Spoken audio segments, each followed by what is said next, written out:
अस्सलाम वालेकुम नाज़रीन, मैं हूं अरसलान खोखर। आप देख रहे हैं प्रोग्राम तेज़ी मंदी स्टॉक मार्केट से।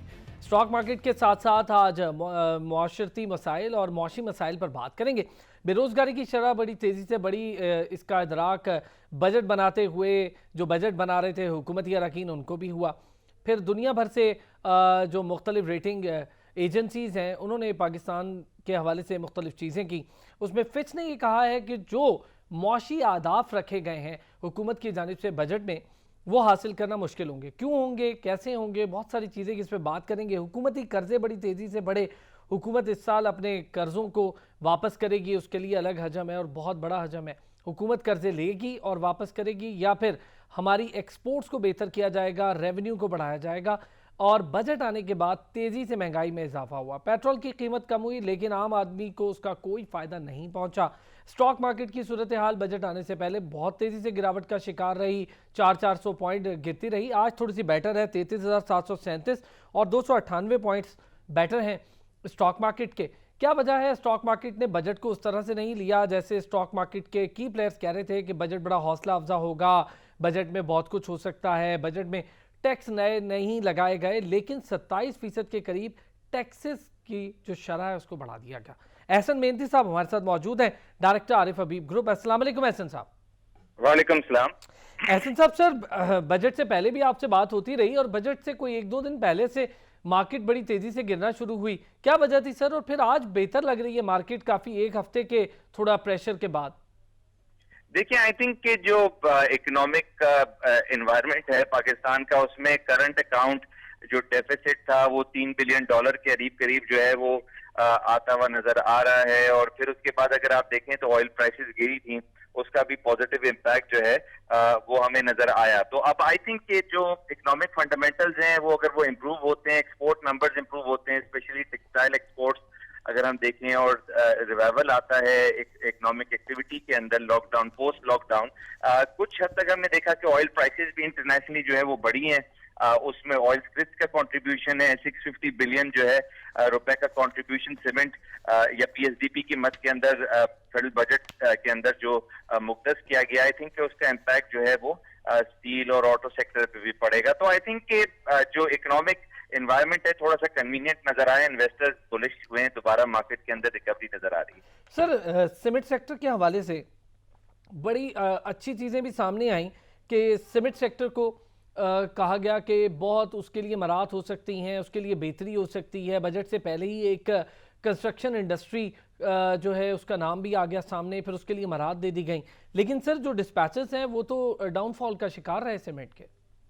देखिए, आई थिंक कि इस वक्त कोविड का एनवायरनमेंट है जिसके अंदर हिस्टोरिकल डेटा जो हम पास्ट अप्रैल फरवरी से ही ले लें, अगर मार्च अप्रैल का देखें तो ये कोई वीक डेटा है। स्पेशली इन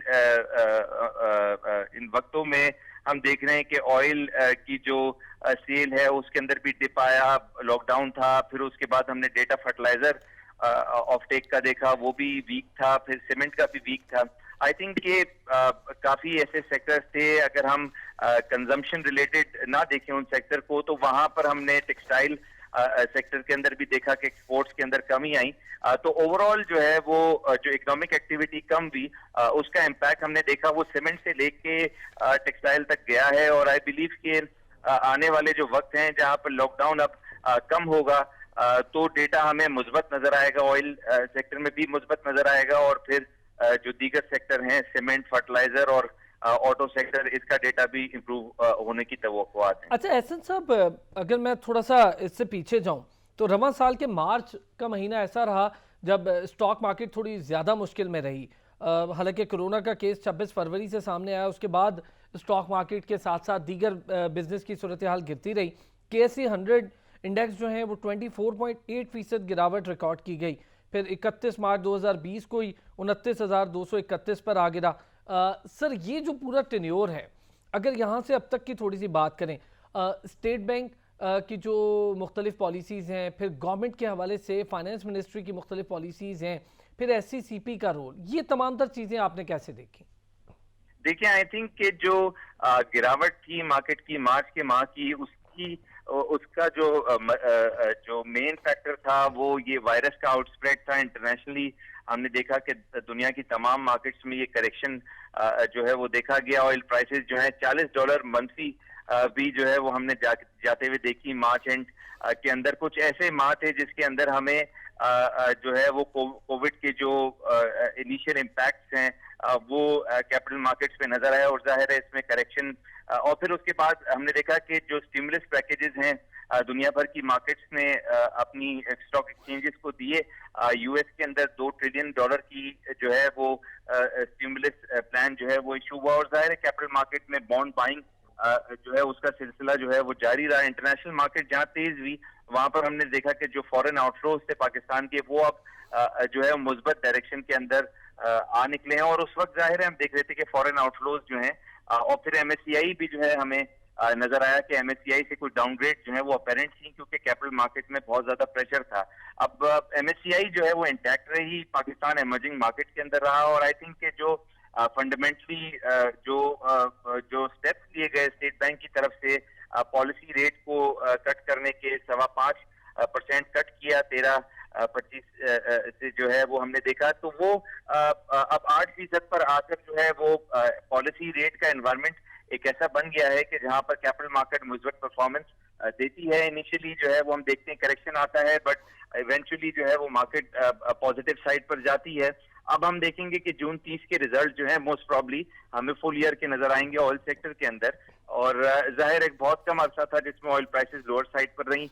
नताइज जो है वो रिकॉर्ड अभी भी नजर आएंगे हमें ऑयल सेक्टर में, और आई थिंक कि जो मार्केट की आज की भी तेजी है वो रिफ्लेक्ट कर रही है कि ईएनपी के रिजल्ट या बैंकिंग सेक्टर के रिजल्ट जो हैं वो मुस्बत आएंगे, और फिर नई इन्वेस्टमेंट कैपिटल मार्केट का रुख करेगी। अच्छा सर, आप भी ये समझते हैं कि जब स्टेट बैंक ने अपनी मॉनेटरी पॉलिसी में 525 बेसिस पॉइंट्स की कमी की, उसके बाद थोड़ी जान आई स्टॉक मार्केट में, रिकवरी मिली स्टॉक मार्केट को? जी बिल्कुल, आई थिंक कि ये जो कैपिटल मार्केट का जो 27,000 हो जाना और फिर वहां से अब 34,000 के करीब मार्केट आ गई है, उसमें एक मेजर रोल है पॉलिसी रेट के कट का, और जाहिर है इसमें हम एक्सपेक्ट कर रहे हैं कि आने वाले वक्तों में काफी मुस्बत जो है वो नताइज नजर आएंगे। कैपिटल मार्केट की परफॉर्मेंस जो है वो दोबारा तवक्को है कि वो 52,000 की दोबारा लेवल सतह पर जो है आने वाले वक्तों में कुछ 2-3 सालों के अंदर हमें नजर आएंगे, और फिर उसके बाद हमें जो है वो इन्वेस्टमेंट एनवायरनमेंट काफी ज्यादा अच्छा नजर आएगा ऐसे सेक्टर्स में जहां पर लेवरेज लेके जो है वो काम किया जाता है। स्पेशली सीमेंट पावर सेक्टर का जो है वो नताइज इसके अंदर काफी ज्यादा इंप्रूव होंगे, तो आई थिंक के आने वाले वक्त जो है वो काफी ज्यादा मार्केट को सपोर्ट कर रहे हैं, और पॉलिसी रेट का कट होना इसमें एक मेजर रोल है जिसमें कैपिटल मार्केट के अंदर लेवरेज स्टॉक जो है इस वक्त आउट परफॉर्म कर रहे हैं। सर, रुपए की कदर में बड़ी तेज़ी से गिरावट हुई। जून 2013 से अगर मैं शुरू करूं बात करना, तो डॉलर की कीमत 100 रुपये थी, फिर 5 साल बाद जून 2018 में उसकी कीमत में 15% इजाफा हुआ, और फिर पाकिस्तानी रुपए की कदर में एक ही साल में 30% कमी हुई जो जून 2019 में हुई। डॉलर 150 की सतह पर आ गया, और फिर अब तो आपको पता ही है कि डॉलर की कीमत मजीद तेज़ी से बढ़ते 165-164 तक पहुँच गई। सर, इसका डायरेक्ट असर बिजनेस के साथ साथ इन्वेस्टमेंट पर और फिर स्टॉक मार्केट के जो काम करने वाले हैं रोजमर्रा की सूरत में, उन पर कितना ज्यादा पड़ा? देखिए, आई थिंक कि जो पॉलिसी रेट के कट के बाद जो दूसरा इम्पैक्ट हमने यानी कि नेगेटिव इम्पैक्ट कैपिटल मार्केट के अंदर देखा है वो रुपी की वोलेटिलिटी देखी है। अब इनस्टेबल रुपी जो है वो फॉरेन इन्वेस्टमेंट को इम्पैक्ट करता है, जो फॉरेन पोर्टफोलियो इन्वेस्टमेंट आती है, फिर उसके बाद हम देखते हैं तो वो जहां पर इंपोर्ट होती है मशीनरी उसकी कॉस्ट बढ़ जाती है, कॉस्ट ऑफ ऑपरेशन बढ़ जाते हैं, जाहिर इंपोर्टेड इन्फ्लेशन भी उसके अंदर आती है, और फिर अल्टीमेटली पॉलिसी रेट का बढ़ाव भी आ सकता है, जिसको सारी चीजों को इन्वेस्टर जो है वो समझता है और समझते हुए इन्वेस्टमेंट करता है। तो रुपी का गिरना सर्टनली इन्फ्लेशन पाकिस्तान के अंदर लेकर आएगा, और इन्फ्लेशन इंटरेस्ट रेट को बढ़ा सकता है। ठीक है एहसन साहब, और भी 2-3 चीजें हैं जिस पर मेरा ख्याल है हमें आज बात करनी है, और बजट के हवाले से आपके साथ करनी है। हमें ज्वाइन कर लिया अली कमाल साहब ने, माहिर मौशियात, माहिर इक्तिसादियात हैं, हमारे साथ मौजूद हैं, और फिर ज़ियाउद्दीन कुरैशी साहब ने हमें ज्वाइन किया है, Hyderabad chamber of commerce and industry के वाइस प्रेसिडेंट रहे हैं, साबिक वाइस प्रेसिडेंट हैं। उनसे आज इस पर बात करेंगे कि हैदराबाद और उससे मुल्हिका जो इंडस्ट्री बड़ी तवाना होती थी, बड़ी बेहतरीन होती थी, बड़ी बेहतरीन काम करती थी, वहाँ पर होम मेड वर्कर्स की बहुत बड़ी तादाद थी, अब वो तकरीबन नापैद होती जा रही है। चूड़ी की सनत थी, वहाँ पर कशीदाकारी की बहुत बड़ी सनत है हैदराबाद में। हैदराबाद बड़ा जरखेज़ है बिज़नेस के हवाले से। वहाँ पर चैम्बर ऑफ कॉमर्स ने बजट को कैसे लिया, चूँकि तमाम पाकिस्तान से चैम्बर ऑफ कॉमर्स की जब हम राय ले रहे हैं तो मिला जुला रुझान आ रहा है। कहीं पर सनत के लिए कोई बहुत अच्छा नहीं करार दिया जा रहा, कहीं पर कुछ। तो आज ज़रा इस पर भी बात करते हैं। ज़ियाउद्दीन साहब, बहुत शुक्रिया आपका। मैं चाहूँगा ज़रा आपसे ही शुरू कर लूँ। सर बताएँ, क्या सूरत हाल है इस वक्त हैदराबाद में बजट के? आप लोगों ने बजट, जाहिर है पूरी तकरीर भी सुनी, बजट के सारे महरिकात आपने देखे, कैसे लिया सर बजट को? सर बहुत बहुत शुक्रिया। हमने बजट को एज अ फर्स्ट एपिसोड अभी लिया है।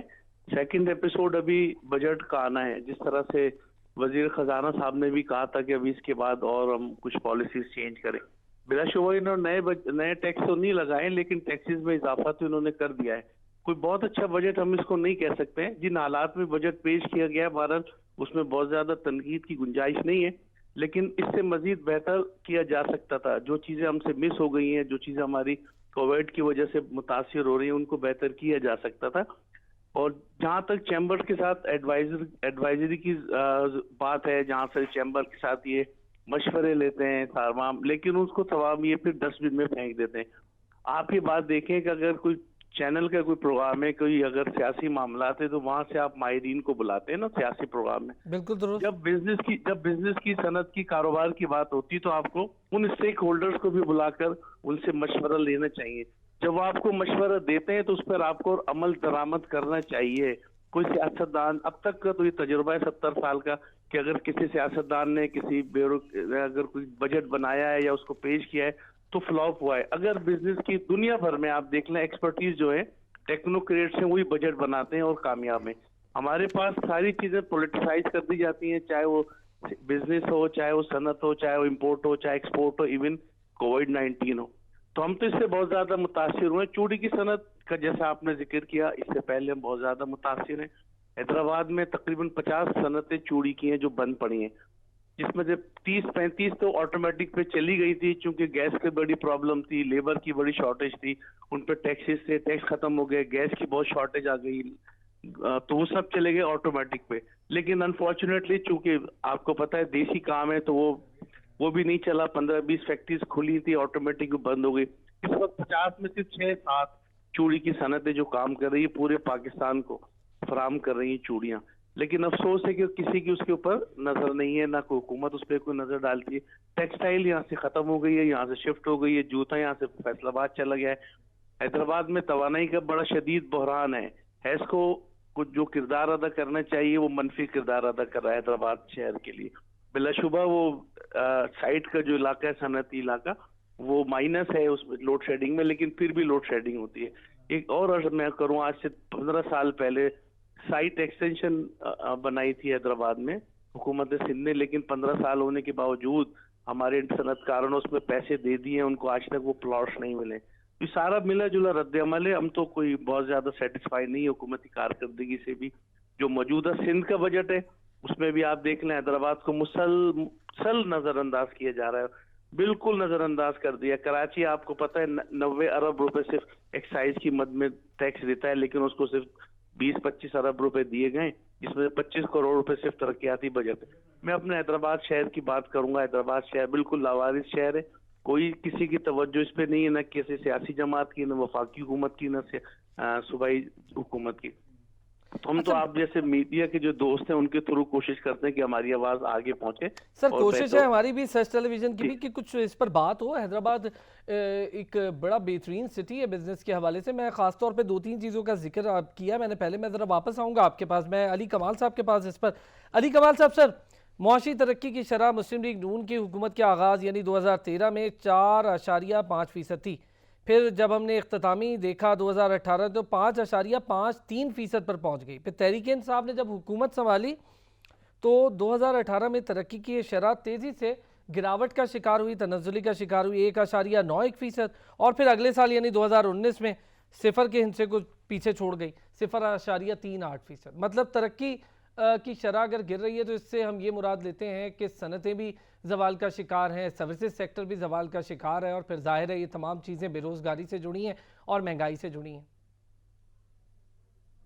जी बिल्कुल, आपने बता दी है। और नंबर नंबर्स जो हैं वो बिल्कुल नंबर्स जो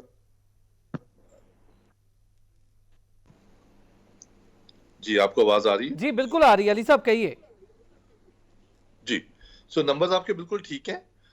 नंबर्स का चक्कर सिंपल सा ये है यार कि अब हम देखना ये है कि क्या इससे ऊपर उठ सकते हैं कि नहीं उठ सकते हैं, क्योंकि बाकी सब कुछ तो अपनी जगह पर है कि हमने क्या किया क्या नहीं किया, लेकिन इंडस्ट्रियल ग्रोथ बहुत नीचे चली गई है। और इंडस्ट्रियल ग्रोथ की पिछले साल नीचे जाने की रीज़न, पिछले साल बेसिकली नीचे जाने की रीज़न ये थी कि गवर्नमेंट ने आके एक अच्छा कदम उठाया जो कि बहुत पहले उठा लेना चाहिए था हमें।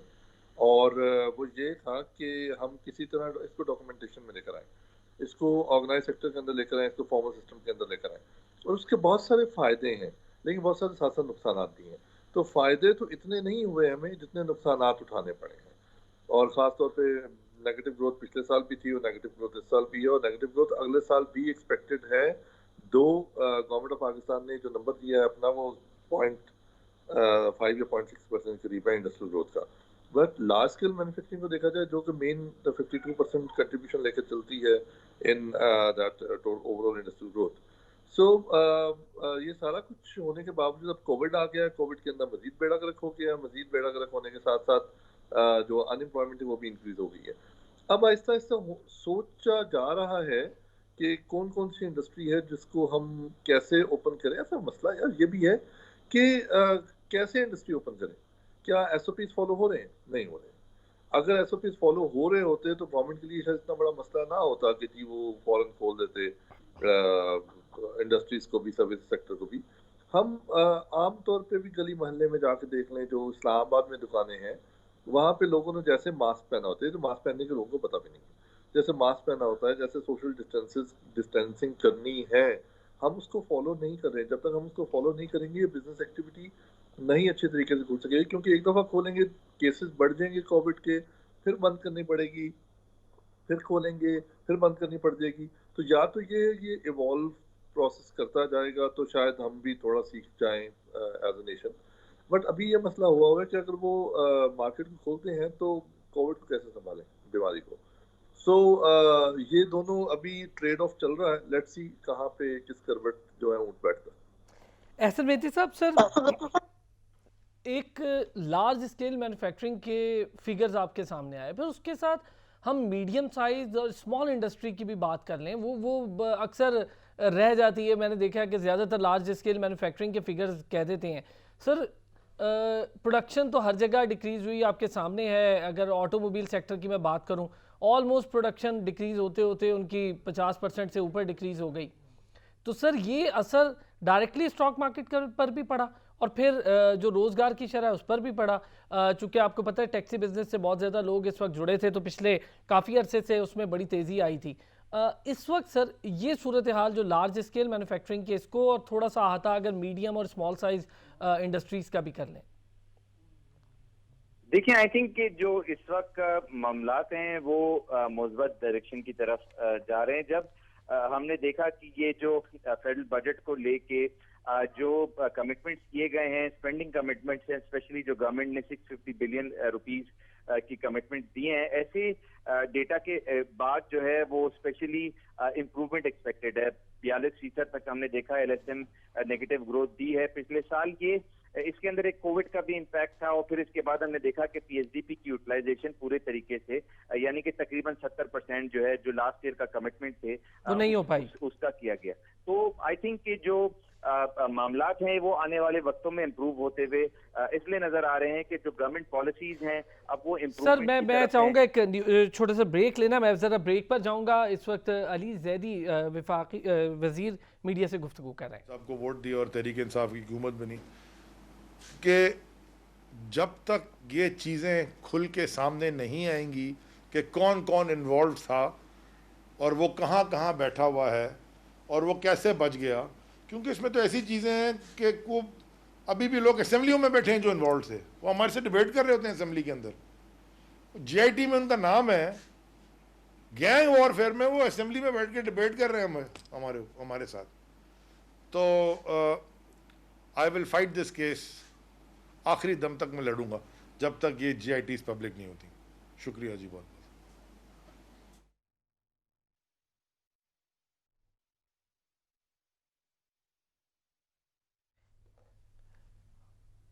जी एहसन मेहती साहब, आप अपनी बात ज़रा कंटिन्यू करें, उसको कंप्लीट करें। सर जो आप पीएसडीपी की बात कर रहे थे, तरक्याती बजट्स जब भी मुख्तस होते हैं हम देखते हैं कि वो रुक जाते हैं, वापस आ जाते हैं। क्या फिर उनका इस्तेमाल अगले बजट में किया जाना चाहिए या फिर वो खसारों में चले जाते हैं खसारा पूरा करने के लिए? देखिए, आई थिंक कि जो इस वक्त का डायरेक्शन हमें नजर आता है वो यही नजर आता है कि जो इमिनेंट रिक्वायरमेंट होती है, जहां पर खसारा हो जाता है और फिर पैसे भी नहीं मौजूद होते, तो उन जगहों पर वो पैसे लग जाते हैं। और स्पेशली जो लास्ट टाइम हमने देखा था कि पीएसडीपी की मद में तकरीबन 30% तक जब पैसा ना लगा, तो जाहिर है वो हमने देखा कि जो इस वक्त जो मामलात हैं पेंडेमिक के, उसके यूज के लिए या फिर जो गवर्नमेंट के अखराजात हैं, सैलरीज हैं, और जो फिर इसके अलावा रोजमर्रा के ऑपरेशनल जो खर्चे हैं उनके लिए इस्तेमाल किए जाते हैं। बट आने वाले वक्तों में इसकी यूटिलाइजेशन जो है वो इम्प्रूव होने की तवक्कुआत है, क्योंकि गवर्नमेंट का कमिटमेंट इस वक्त ये है कि इंडस्ट्री को जो है वो सपोर्ट करना है। और फिर स्पेशली ऐसे मामलात के अंदर के जहां पर हमने देखा है कि नेगेटिव ग्रोथ 42% की लास्ट ईयर देखी गई है, काफी चैलेंजिंग इन्वायरमेंट है गवर्नमेंट के लिए सेटिस्फाई एक तरफ IMF को नई सेकेंड ट्रांच के लिए जो है वो करना है, दूसरी तरफ एम्प्लॉयमेंट नंबर्स काफी ज्यादा जो है वो नेगेटिव साइड पर गए थे। 16 मिलियन की तवक्कुआत है कि ये अनएम्प्लॉयमेंट जो है वो इन नंबर्स को देखा जा सकता है। तो उसको खत्म करने के लिए, रोकने के लिए इस वक्त आई बिलीव कि जो गवर्नमेंट की तरजीहात हैं उसके अंदर स्पेशली जो है इस वक्त पीएसडीपी का एक्सपेंडिचर है, और जाहिर है उसका इम्पैक्ट हम देखते हैं कि स्टील की या फिर सीमेंट की या फिर ऑटो सेक्टर के पे उसका पॉजिटिव इम्पैक्ट जो है वो अपेरेंटली हमें नजर आएगा। और स्पेशली ऐसे टाइम में जहां पर सीपैक जो है उसके प्रोजेक्ट जो है वो हमारे सर पर हैं, और वहां पर हमने देखा है कि जो गवर्नमेंट के कमिटमेंट्स हैं वो खड़े हुए हैं इस वक्त, तो वो इंडिकेशन अभी नजर आ रही है कि आने वाले वक्तों में यूटिलाइजेशन भी पूरे तरीके से होगा। और फिर इसके अलावा जो पीएसडीपी जो इससे पहले जो मामलात थे पीएसडीपी को पूरे तरीके से नहीं स्पेंड किया जाता था, 650 बिलियन एक्सपेक्टेड है कि वो आने वाले वक्तों के अंदर जो है स्पेंड होंगे और सेक्टोरियल इम्पैक्ट पॉजिटिव होगा।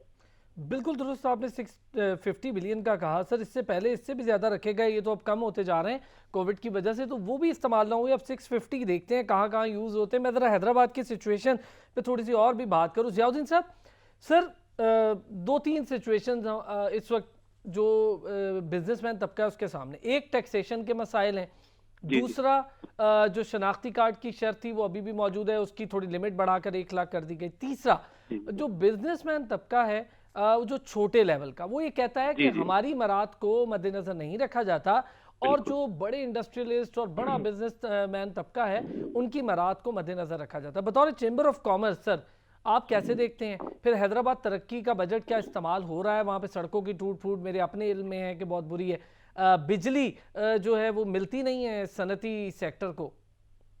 जी बिल्कुल, आपने बिल्कुल सही पॉइंट रेज किया है। सबसे पहले तो मैं नुमाइंदगी, जैसे आप हमारी नुमाइंदगी कर रहे हैं ना एसएमईज की, हर सेक्टर पे हम इसको रेज करते हैं। एसएमईज एक हमारे मुल्क में बहुत बड़ा सेक्टर है जो नजरअंदाज हो रहा है। जो जितना भी सरफेस हमारे टैक्सेशन का है, जो आमदनी का है, जो तरक्याती बजट है, जो भी पॉलिसीज होती है, ये हमारे हाई लेवल के लोग चले जाते हैं। मिसाल के तौर पे अभी स्टेट बैंक ने भी अनाउंस किया था कि जी आवाज आ रही है मेरी ज़ियाउद्दीन साहब? अच्छा, उनसे रब्ता हमारा मुनक़ता हुआ है, उनसे वापस रब्ता करते हैं। जब तक मैं अली कमाल साहब सर आपने एहसन मेहती साहब ने बड़ी इंपॉर्टेंट चीज़ पर कहा है, जो पीएसडीपी वाले मामले पर। अब 650 बिलियन के करीब हमें खर्च करने हैं। दूसरी तरफ सर ज़रा मैं फिच की रिपोर्ट भी आपके साथ शेयर कर लूँ। वो ये कह रहे हैं कि हुकूमत के लिए नए माली साल के दौरान माली और मुआशी आदाफ हासिल करना बड़ा मुश्किल होगा, जिसमें उन्होंने मालियाती खसारा मजमूई कौमी पैदावार का 9.5% तक कह दिया है। जी कैलकुलेशंस की बात है, कुछ 3-4% भी कहें, लेकिन कई लोग डालेंगे, कई लोग सर्कुलर कुछ डाल देंगे तो निकाल देंगे। तो ये कैलकुलेशंस की बात है। 9.5 है या 3.4 है, लेकिन खसारा डेफिनेटली बढ़ेगा। हमारा 4.1% तो तकरीबन इंटरेस्ट पेमेंट से चली जाती हैं, जो इस दफा कुछ ज्यादा है, क्योंकि 40% के करीब इन्होंने बजट का इंटरेस्ट पेमेंट्स में पीएसडी उसमें फेडरल बजट के अंदर रखा है। असल में सारी की सारी ये होती है कि पीएसडीपी श्रिंक कर रहा है, पीएसडीपी तो श्रिंक कर रहा है, लेकिन क्या हमारा डेवलपमेंट प्रोग्राम प्रोविंसेस का वो इंक्रीज कर रहा है? इस वक्त तो मसला ये था, ये तो बजट ही सर्वाइवल का बजट था। मैं अली कमाल साहब आप एहसन मेहदी साहब और ज़ियाउद्दीन साहब हमारे साथ मौजूद है। एक छोटा सा ब्रेक लेना है, मैं ब्रेक से आता हूँ, आपसे ही शुरू करूंगा ये बात। आप बिल्कुल ठीक कह रहे हैं कि जो सूबाई बजट है, क्या उसमें भी कोई तरक्याती अहदाफ हासिल करने के लिए बजट को बढ़ाया गया या नहीं बढ़ाया गया, फिर सूबे की बुनियादों पर क्या कुछ हो सकता है, बात करते हैं एक छोटे से ब्रेक के बाद।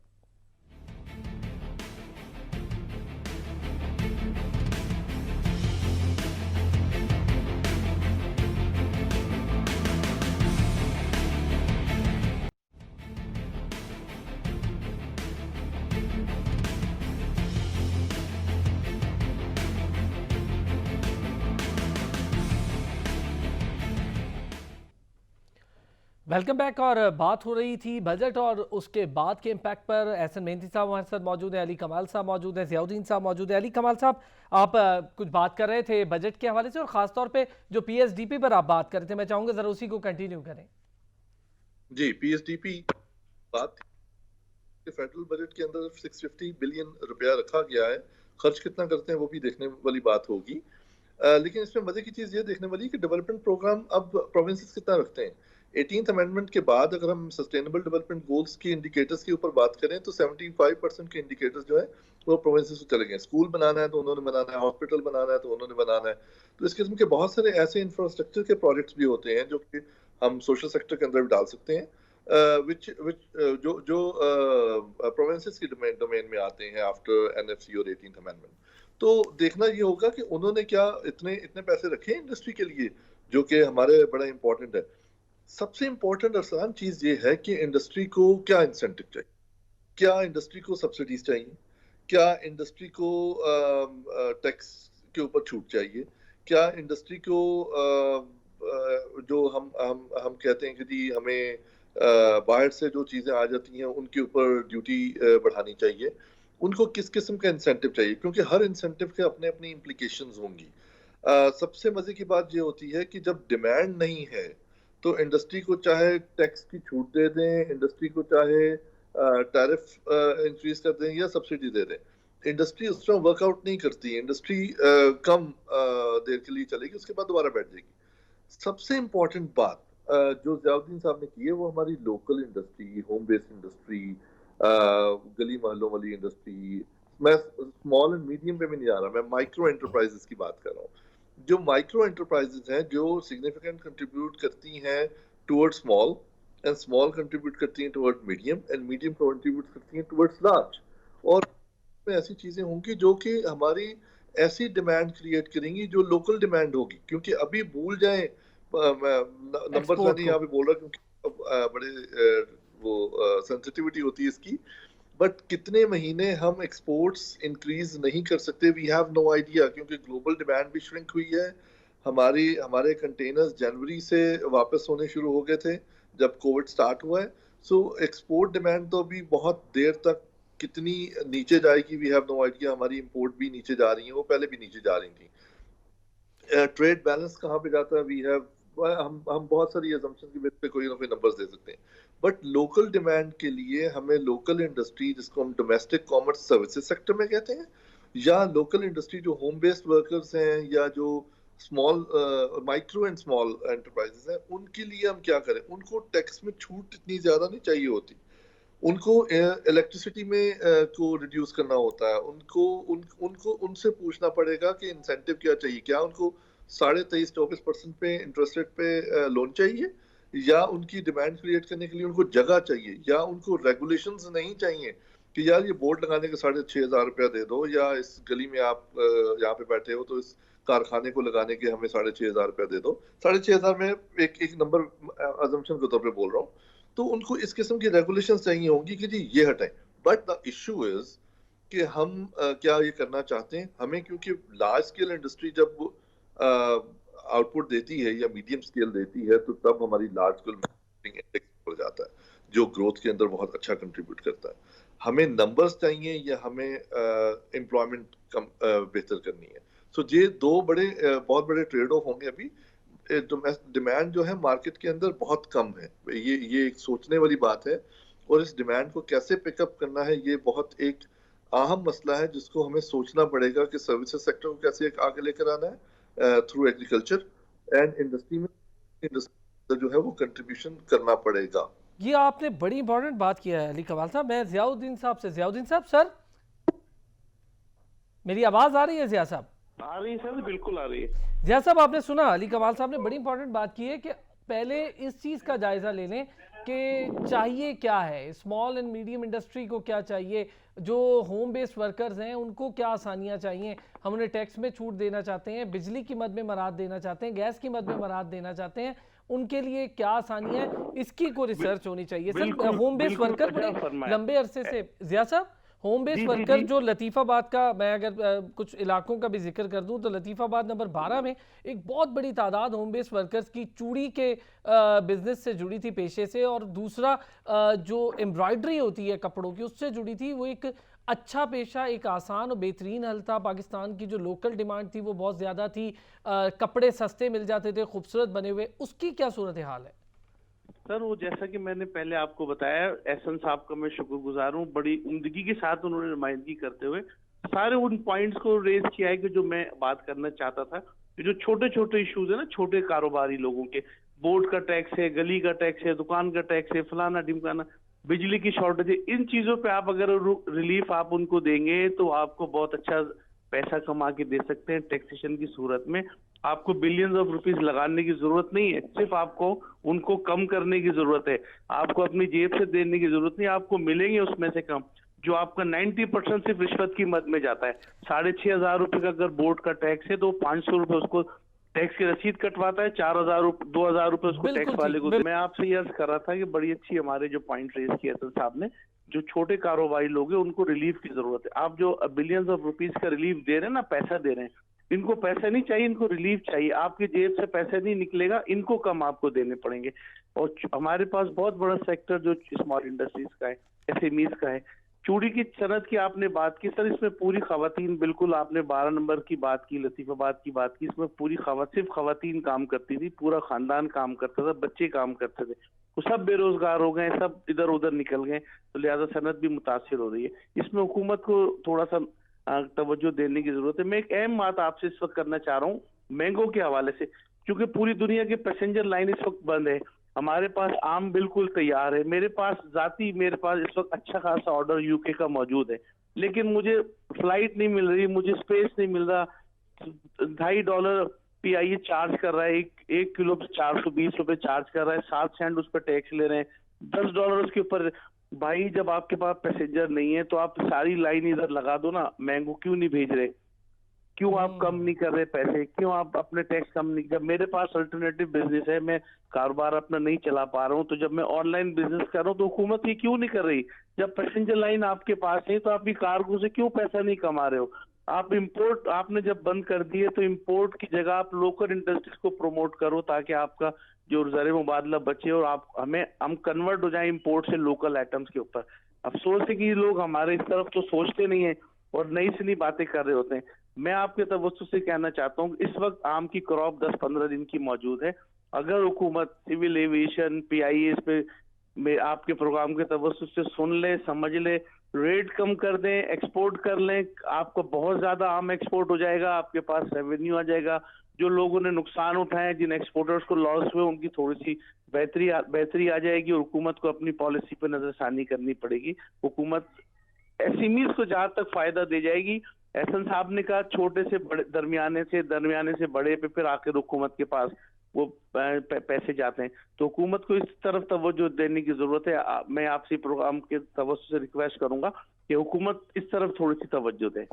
वो मैं ये भी एक इम्पोर्टेंट, एहसन साहब जी, एहसन मेहंती साहब, एहसन साहब की आवाज नहीं आ रही।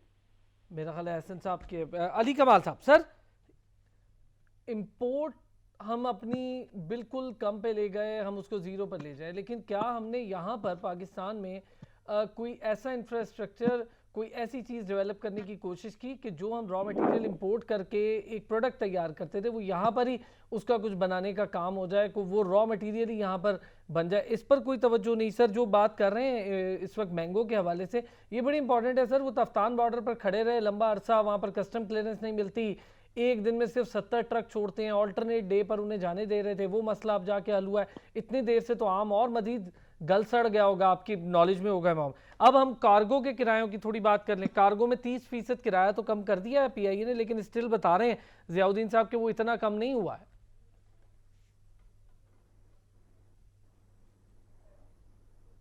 अली साहब, जी जी जी, सॉरी सॉरी, मैं आपसे कह रहा हूँ सर। जी जी जी, सॉरी। क्या सवाल रिपीट करें, क्योंकि मेरा ख्याल था शायद आप वैसी बात करें। ठीक है, मैं अली भाई Sorry. ये कह रहा हूं कि कार्गो के किरायों में 30% कमी तो कर दी, लेकिन आप देखें वो आम का जिक्र कर रहे थे अभी जियाउद्दीन साहब कि हमारे पास आम की फसल तैयार है, उसको बाहर भेज के बहुत अच्छे पैसे कमाए जा सकते हैं, पाकिस्तान का रेवेन्यू जनरेट किया जाए, एक ही एक्सपोर्ट का इस वक्त चांस है। पीआईए ने किरायों में कमी तो की, लेकिन वो बता रहे हैं कि अभी भी स्टिल इतने महंगे हैं, और जाहिर है महंगी चीज बाहर जाएगी तो और महंगी बिकेगी, लेगा कौन? ऐसे ही है। जो जो फैसिलिटी ये चाह रहे हैं वो बेसिकली कम्पेटिटिवनेस बेस्ड है, कि अगर हमारी हमारी अपनी प्रोडक्ट ही बहुत महंगी है और वो हम बेचना चाहते हैं बाहर, और हमारे फ्रेट मार्जिन्स जो हैं वो भी बहुत ज़्यादा हैं, तो वो नहीं बिक सकती है। उसमें सिंपल सी बात तो ये है कि जी अगर पीआईए उसको कम कर सके, क्योंकि ऑयल की प्राइसेस नीचे आ चुकी हैं काफ़ी, लेकिन शायद पीआईए का नुमाइंदा होगा तो वो बेहतर तरीके से बता सकता है कि क्या ये अगर उन्होंने किराए कम किए हैं तो कितने कम किए हैं, क्या उन्होंने अपना वो मार्जिन रखा है जो उनको पीछे नुकसान हुआ है 10-12 बिलियन का, ये जितना भी नुकसान उनका हुआ है वो कवर करने की कोशिश तो नहीं कर रहे, क्योंकि अगर कवर करने की कोशिश करें फिर तो प्रॉब्लम होगा। लेकिन अदरवाइज भी अगर कार्गो में कमी की गई है प्राइसेस में और फिर भी हमारी कंपेटिटिवनेस नहीं है, तो फिर हमें खुद से भी थोड़ा सोचना चाहिए क्यों हमारी कंपेटिटिवनेस नहीं है। ये मैं क्योंकि जरा अगर एहसन मेहनती साहब से भी इस पर एहसन साहब, आवाज आ रही है सर? जी बिल्कुल। एहसन साहब, एक जिक्र किया अभी जियाउद्दीन साहब ने, चेंबर ऑफ कॉमर्स हैदराबाद से ताल्लुक है उनका, उन्होंने कहा कि आम की फसल हमारे पास तैयार है, ये अच्छा मौका था कि एक्सपोर्ट, और तो कुछ हो नहीं सकता इस वक्त जो सूरत हाल पूरी दुनिया की कोविड-19 की वजह से है, ये एक बड़ा अच्छा मौका है कि हम आम की फसल बाहर भेज दें और आम से कुछ पैसे कमा लें। पाकिस्तान के लिए हमेशा से ज़राअत तो बहुत इंपॉर्टेंट रही है, और आम खास तौर पर। सर अभी उसमें भी प्रॉब्लम्स है। देखिए, आई थिंक कि बिल्कुल इस वक्त मामला जो है कुछ इस तरह से हैं कि जो पेरिशेबल जो है वो स्पेशली प्रोडक्ट्स हैं जो एक्सपोर्ट होती थी पाकिस्तान से, कोविड को लेके उसकी डिमांड, और फिर जाहिर है जो ट्रैवलिंग बैन है पूरी दुनिया के अंदर, उसको लेके काफी ज्यादा जो है मामला खराब हैं, उससे एक्सपोर्ट्स भी नहीं हो रही, स्पेशली प्रोडक्ट्स को ऑफलोड कर दिया जाता है, वायरसेस हैं, प्रोडक्ट्स के अंदर वायरसेस हैं, जो जाहिर है फिश की एक्सपोर्ट्स थी उस पर भी हमने देखा कि बीजिंग के अंदर जो एक्सपोर्ट्स की गई उनको भी जो है रद्द किया गया था। तो आई बिलीव कि जितने एक्सपोर्टर्स हैं, जो प्रोडक्ट्स हैं हमारी, स्पेशली जो लाइफ स्टॉक है उसकी एक्सपोर्ट, या फिर जो पेरिशेबल आइटम्स हैं लाइक फ्रूट्स, उनकी एक्सपोर्ट्स, मैंगो की एक्सपोर्ट्स पे इम्पैक्ट पड़ा है। कॉस्ट भी जो है ऑफ एक्सपोर्टिंग जो है वो बढ़ गई है, स्पेशली जो ट्रांसपोर्टेशन कॉस्ट है, इंश्योरेंस कॉस्ट है, ये सारी चीजों को अगर हम देखा जाए तो मामला काफी ज्यादा कंपटीशन की तरफ हो निकला है। और ऐसे मामला के अंदर हमने देखा कि हमारी जो जो ट्रांसपोर्टेशन जो सोर्सेज हैं, स्पेशली एयर ट्रैवल की, वहां से कुछ डिस्काउंट भी इस वक्त हमें 30% तक स्पेशली मैंगोज के लिए नजर आया। और फिर इसके अलावा इसकी कंसिडरेशन गवर्नमेंट की तरफ से भी हमें नजर आई कि इम्पोर्ट आइटम्स स्पेशली जो एक्सपोर्ट के अंदर इस्तेमाल होती हैं वो उन पर जो है वो छूट दी गई है, और इस वक्त इसी पर वर्किंग हो रही है। फेडरल बजट के अंदर जो कस्टम ड्यूटीज जो है कम की गई हैं, डायरेक्शन यही है आने वाले वक्तों में कि एक्सपोर्ट्स को किसी भी तरीके से बढ़ाया जाए। आई बिलीव कि कुछ हद तक टेक्सटाइल प्रोडक्ट्स के अंदर जो है वो हमने देखा एक्सपोर्ट नंबर्स इंप्रूव हुए हैं, बट जाहिर है लाइफ स्टॉक के लिए या फिर फ्रूट एक्सपोर्ट के लिए काफी ज्यादा जो है वो हमने इस वक्त काम करना है, डील्स करनी है ट्रांसपोर्टेशन प्रोवाइडर्स, और इसके अलावा जो बायर्स हैं उनको डील, उनके साथ अच्छे तरीके से ताल्लुकात को इंप्रूव करने के लिए इट्स इंपॉर्टेंट कि हमें हमारे जो इन्वेस्टर्स हैं उनको फरोख्त मिले, इंटरनेशनल मार्केट के अंदर वो जाएं, और जाहिर है इसके लिए जो है गवर्नमेंट की मराहतें जितनी कम हो वो जितनी ज्यादा हो वो कम है नजर आ रही है। ठीक है, मैं अली कमाल साहब, सर बजट आया, फिर आपने देखा पेट्रोल के प्राइसेस गिरे, लेकिन सर एक अजीब सी बात, बजट आने के फौरी बाद महंगाई बड़ी तेजी से और मजीद बढ़ गई और बहुत तेजी से ऊपर चली गई महंगाई। मैं थोड़ा सा अगर अहाता करूं महंगाई का, तो हम 2013 से अब तक देखें तो महंगाई की शरह 3.45% से बढ़ते बढ़ते तो अब कोई 11-12% पे चली गई है। सर देखिए, फौरन बाद जो है महंगाई बढ़ना एक क्या कहते हैं, एक सवाब की बात है क्योंकि सारे ये समझ रहे होते हैं बजट के बाद तो प्राइसेस बढ़नी है, हालांकि इस बजट के बाद कुछ बढ़ना नहीं चाहिए था। अगर बड़ी है कोई चीज तो वो नीचे आ जाएंगी, और हमारा ख्याल भी यही है कि 11.2 से 8.2 आ चुका है, और ये इन्फ्लेशन 6.5 गवर्नमेंट ने अनाउंस कर दिया है। लोग मानेंगे नहीं कि 6.5 जाएगा, लेकिन अगर कोशिश की जाए तो 6.5 आ सकता है। और उसकी सर, रीजन में आपको बड़ी मदद मैं अली कमाल सकता साहब हूँ। एक चीज आपके साथ शेयर करूं, ये जो आप खुद भी कहते हैं एदाद शुमार का जो गोरख धंधा है ना, उसमें ये जब 12 से 11 और 11 से वो बताने लगे और नीचे आ रही है, तो तब भी आटे की कीमत में 200 300 10 किलो की बोरी में इजाफा हो रहा था, 10-20 किलो की बोरी। अभी भी दालें महंगी हो रही हैं, घी महंगा हो रहा है सर। सब बिल्कुल महंगा हो रहा है। असल में एक चीज मैं और क्लियर कर देना चाहता हूँ यहाँ पे, खास मुझे अच्छा सवाल आपने कर दिया। इन्फ्लेशन का कम होना कहीं पे भी प्राइसेस के कम होने के मुतरादिफ नहीं है। अच्छा, इन्फ्लेशन का कम होना मतलब ये है कि आपकी जो इंक्रीज हो रही है प्राइस में, उसकी रफ्तार थोड़ी नीचे आ गई बस। और उसके अंदर बहुत सारी प्रोडक्ट्स हैं, हम इन जनरल जो है मैं भी उनमें शामिल हूँ। 2-4 प्रोडक्ट्स पकड़ के मैं भी किसी को कहूंगा यार आलू पिछले हफ्ते 200 रुपए थे, अब 400 हो गए, डबल हो गए। लेकिन मैं ये नहीं देखूंगा प्याज 100 से 50 भी आ गए। सो आटे की थैली की आपने बात की, और शुगर भी थोड़ी सी नीचे उन्होंने करने की कोशिश की है। बहुत सारी और प्रोडक्ट्स हैं, उनके वेट्स भी होते हैं, खैर हम उन डिटेल में अभी नहीं जाते। लेकिन इन्फ्लेशन थोड़ा सा कम होने के चांसेस है। ओवरऑल इन्फ्लेशन की मैं बात कर रहा हूँ, या कोर इन्फ्लेशन की बात कर रहा हूँ, जिसको नॉन फूड नॉन एनर्जी कहते हैं, क्योंकि डिमांड ही नहीं है।